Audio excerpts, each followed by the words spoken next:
Hello, everyone. Hello. So, let me start with the introduction of myself. My name is Kirill. I'm the founder and the CEO of White Label PR Agency. We work with B2B and consumer PR in games industry. I also a partner at CloudBoost, which is an influencer agency. And we have experience working with companies like TinyBuild, Deep Silver, THQ Nordic, My Games, Wargaming, and many others.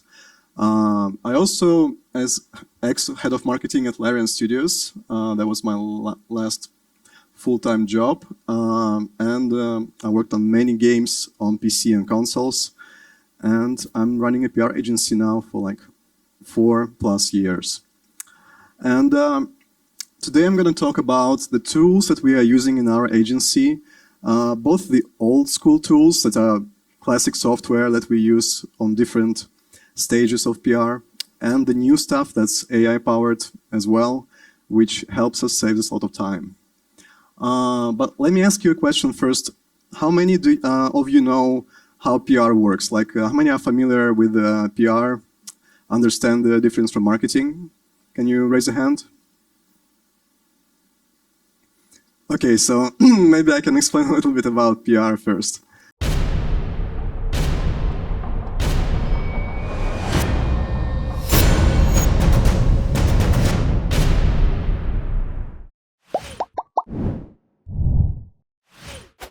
So I will talk about these 4 stages of our process, and this is basically the PR staples. So PR is different from marketing, that it's not a paid collaboration. You find press and influencers, you find their contacts online, or you meet them somewhere, and then you pitch them a story about your game, your product, your brand.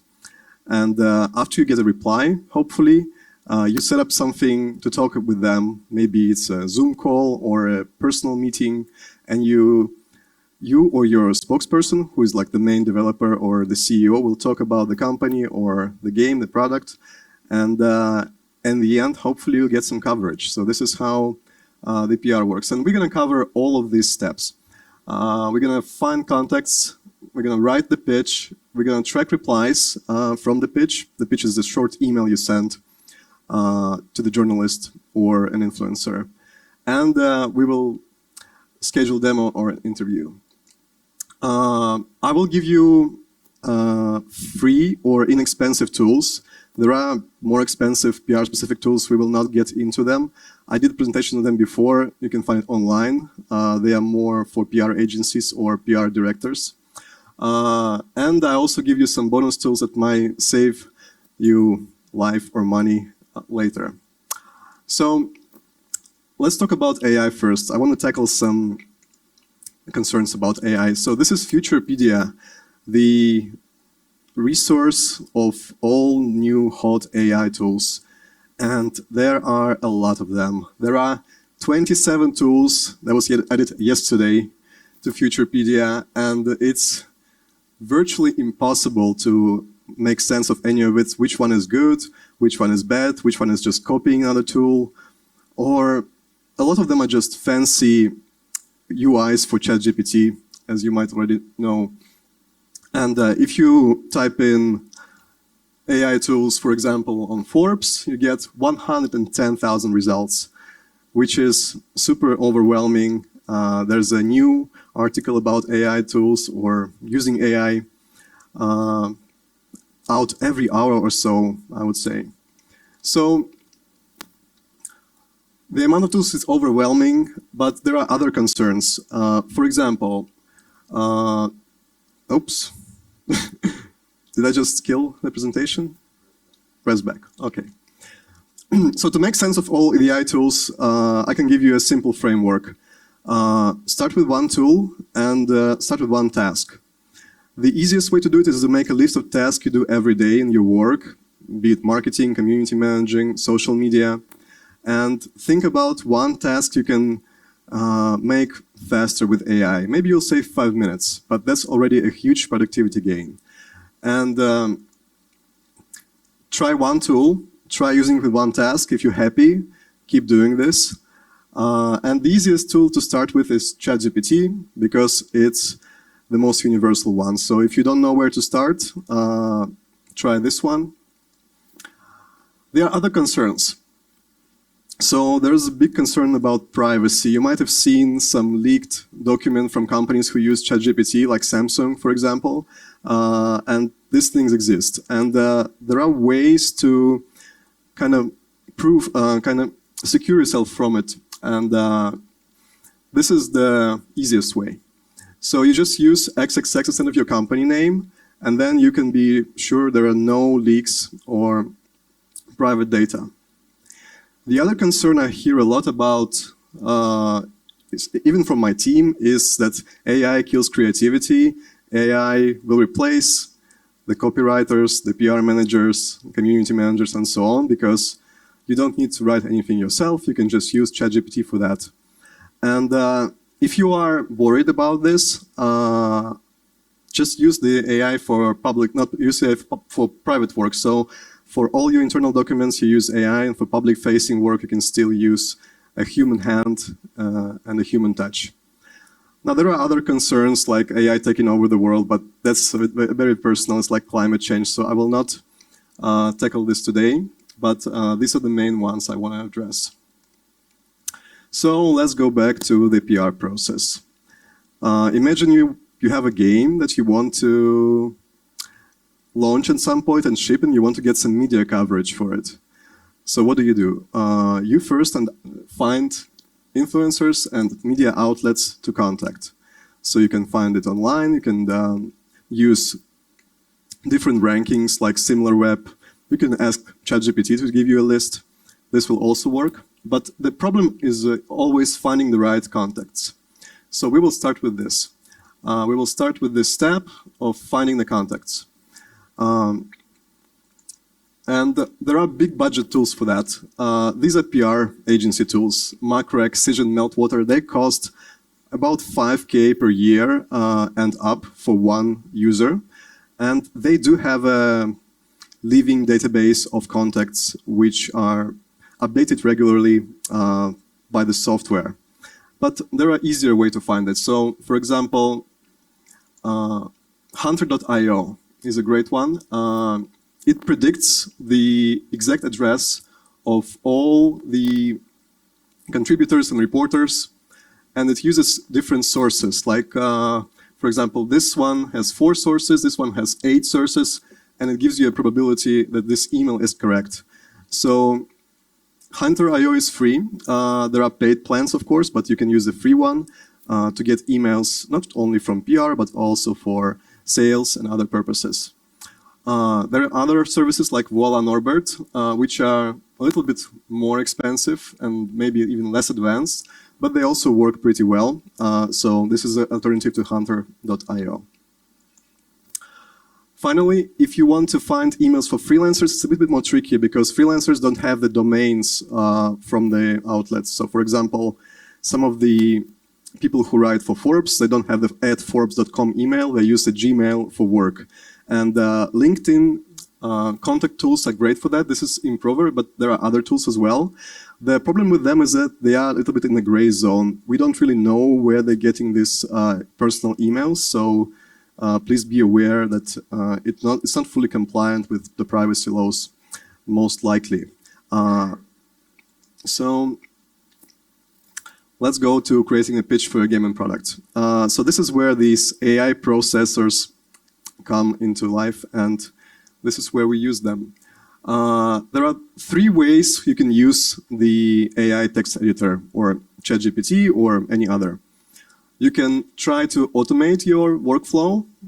You can battle writer's block if you don't know where to start. You want this really, really easy first draft. It's a great way to use it.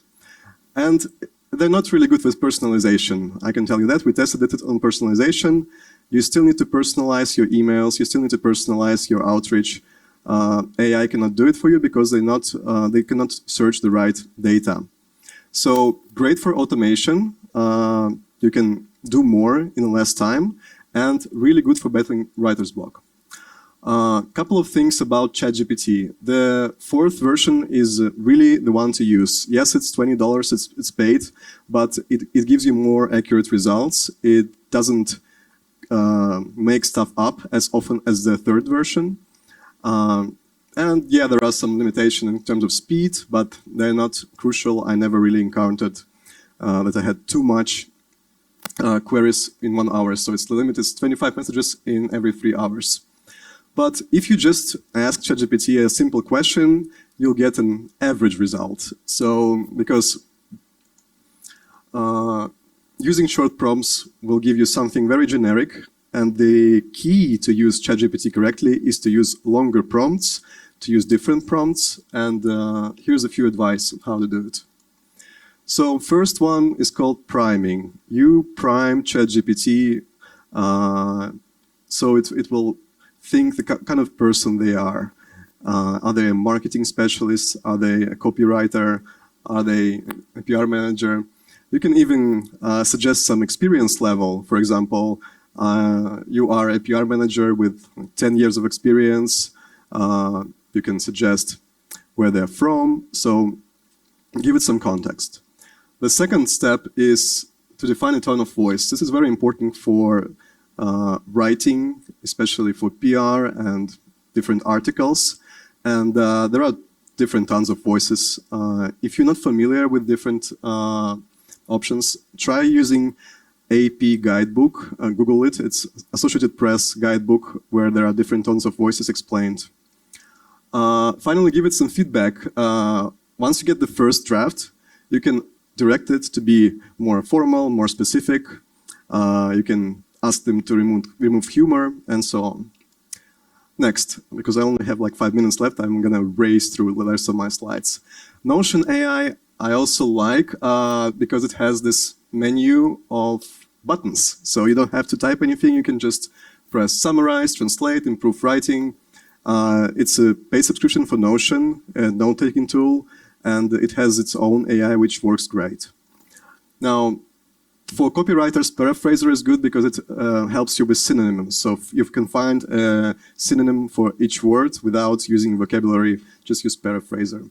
Finally, everyone should use Grammarly because the free plan is great and it will improve your grammar tremendously. You don't need to really learn the grammar. Now AI can do it for you. But yeah, learn the grammar. Tracking replies and following up. So this is not AI, but this is really useful, and there are only sales tools for that, but if you are into promotion of games and PR, you should definitely use it. If your company has a HubSpot subscription, use this instead. It's more advanced, but you need to understand how those reply trackers work. They use pixels, and they say that the email is read, but it just means that people opened it and maybe mouse over the tracking pixel. So don't take it as a guarantee that your email was read. So Streak is a free Gmail plugin which has a very basic functionality, but it will tell you if your email was opened. A little bit more advanced is MailTrack. It has multiple levels, like how many times it was opened, it has notifications and so on.